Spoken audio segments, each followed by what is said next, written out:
Hey guys, sorry to be so slow getting back to you here. I did the whole material I promised you, and then I got it done, and they informed me that I can only do 15 minutes at a time. So here we go. I'm going to do the first part on what I talked to you about 5 things you want to shoot for by your third year in church planting. And then we'll start our other list on funding material, how to develop an enticing funding piece which you will need to do. Okay, let's start off here. One, your most critical year is your third year. Um, I think by the third year, you're going to know if you need to do a grand reopening, maybe pause for a while and start over, or you're going to be being successful. So, number one, good, wise church planter leaders work from 3 years out backwards. Where do you want to be when you get out there? You want to have, and you might want to take a pen and write it down. You may not ever remember it, but put it in your manual there so you can go back to it later. There are basically 4 components to a church that you want to build to that point and develop, number 2, what I call a rhythm in your church. Don't be a mimic. Develop a rhythm. The Holy Spirit has a rhythm to it, and I mean the seasonal patterns, the weekly patterns, your approach, your DNA, and all that. And think in these components to develop them. Number 1, your leadership component.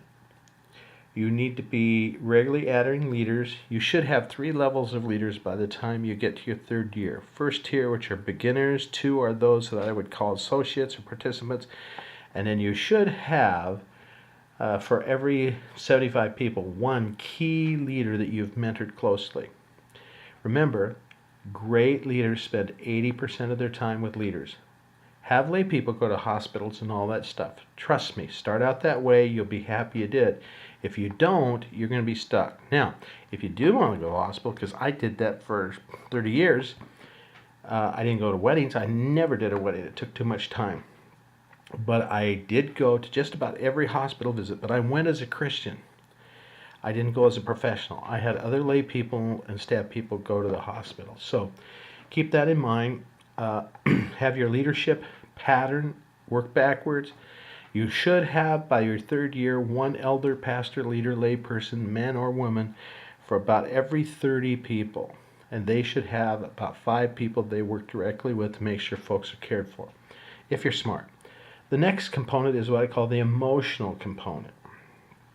And that means this. Is your group accepting? Is it loving? You're going to want to put some work into making sure you don't do crises. There shouldn't be stressed out things. The emotional health of your group you want to shoot for when you get out there 3 years. So you want to ask yourselves, what are the emotional traits you're wanting to build in your group? You're going to have to do that deliberately. If you don't, there's going to be 2 or 3 idiots in your church that are going to develop it.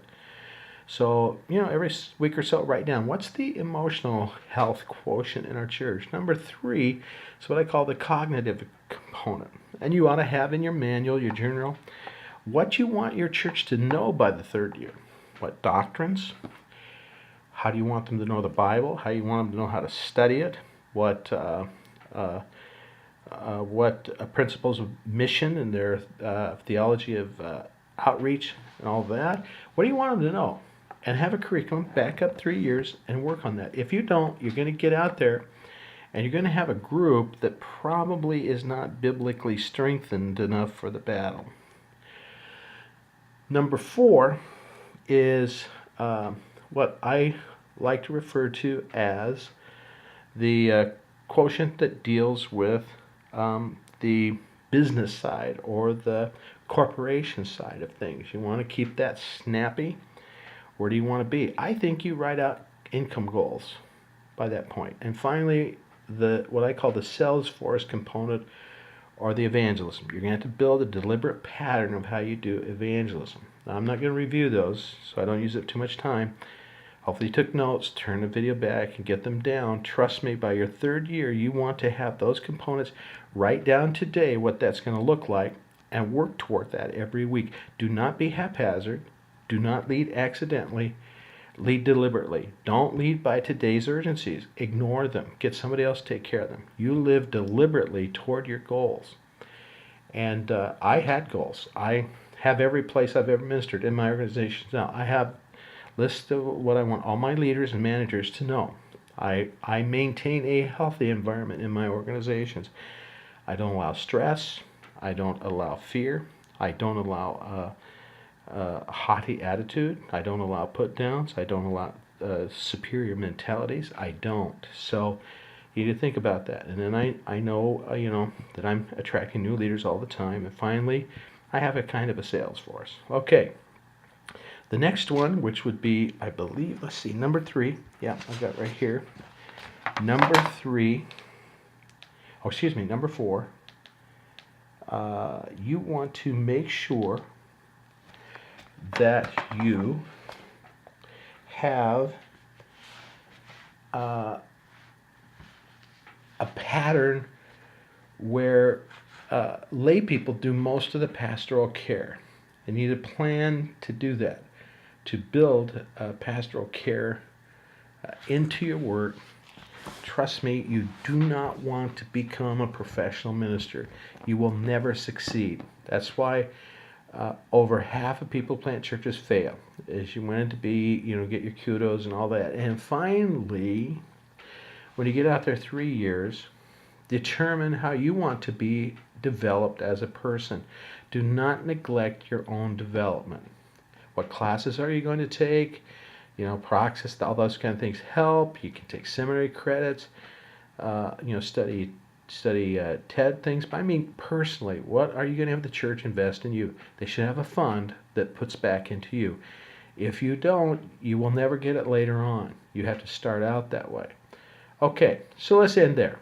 I want to now switch over and get started on the funding track. Today, churches that are planted and new groups basically need to count on getting 30 to 50% of their income outside the offerings. Some of that can be on online giving or apps for your church. I encourage you to get an app. They're not hard to get. They're not that expensive anymore. And keep it on your webpage. Spread it around to all friends of your ministry as well. Now, here's what you want to keep in mind. There are circles of people associated with you. You're going to have one group that I would call the radicalized group, so to speak.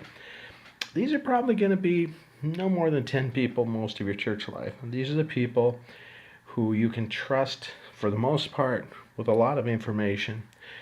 But they drive the concern, and they should be trained to do evangelism, but also drive the financial responsibility of the group. Then you have what I would call membership, and these are people who've moved beyond just casual participants to saying, I like to put it this way, their pronouns change from the pastor's church, from their church, from your church to my church. Watch for the pronouns. You can even teach that. And when you've got members, that's where they've gone. It's my church. You also want to realize that there's a group that's called simply participants. And these are people who may or may not ever be members. You'll recognize they are not fully devoted to what you're doing, but it's amazing that group will give fairly responsibly. They may even volunteer quite a bit, but they're going to be there, and you've got to have a strategy to deal with them and a plan to figure out how to get them into the membership thing. In subsequent courses, when we talk about systems and stuff, I'm going to show you how to do that. So you need to think in terms of that circle. The next circle are what I would call visitors or friends of your church. They're going to come from other churches and all that. And then the outer circle are about 20% of your church every time are going to be too ill, emotionally, spiritually, physically, to help you at all. Let them be healed. Leave them alone. Have a strategy for them. Now, I want you to turn this tape back, if you haven't written that down, and think of what I just told you. And consider it and hold it in your heart.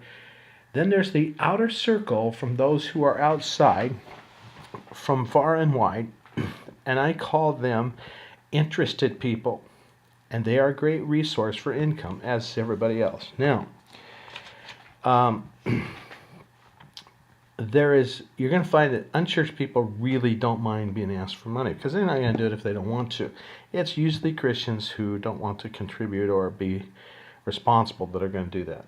So, Let's look at now what you build into your literature that will keep people interested enough to want to support you. I'm hoping some of you send me your financial development site. You should do this once a month. Okay, as you put it together, number one, leave things unsaid every time you send an issue out. Every time you send me a newsletter, say, I've got more to say about that, but I can't now, or here's a topic I want to go to, or I've run out of space. Keep me coming back. 2, if you're doing it by email, embed about a 4-minute video. Embed it, smile, and all that. 3, never talk about your personal needs or your personal stress, never anything negative, because people have got enough of their own and they don't want to hear yours. They want to connect with somebody who's having fun, because by and large they probably aren't. 3, be optimistic. Never leave them with negative information. Tell me how good it's going to be. And that's not being fakey. It is an important aspect of getting people who want to be donors. Next, you're going to want to develop curiosity. And until someone's curious, they don't look deeply into that. And I'm getting encouraged to work on this. That probably would be, at a graduate level class, 1 week's homework and discussion. You must make people curious about what you're doing. And the way you make people curious is surprise them with something they never would have thought about, and novelty. Americans love novelty. Tell me something very unusual about what you're doing. Tell me how you're different than everybody else and be novel. Take some time to do that. Next, contrast yourself. Tell me what you're not, because that'll help me know who you are. Related to that, use comparison. Say, we're something like. Paint me a picture. Don't tell me in words, give me word pictures. We're not like Andy Stanley, or we're like Andy Stanley, or there's a Catholic church in our area and they do this, but we don't do that. Just kind of use those things to tell me who you are. Next, when you get to the end of your request there, give a clear ask. Don't meander around and say, hey, if you'd like, we were. No, tell me. I'm hoping you'll give $50. It is a fact. The more specific you give, or give 3 levels, often helps. There is the TED tactic that we've already studied in communication part. You remember is give me 3 things. No more than 3 things. In fact, have the 3 things be points of 1 thing. Okay, I'm going to end this one, and I'll come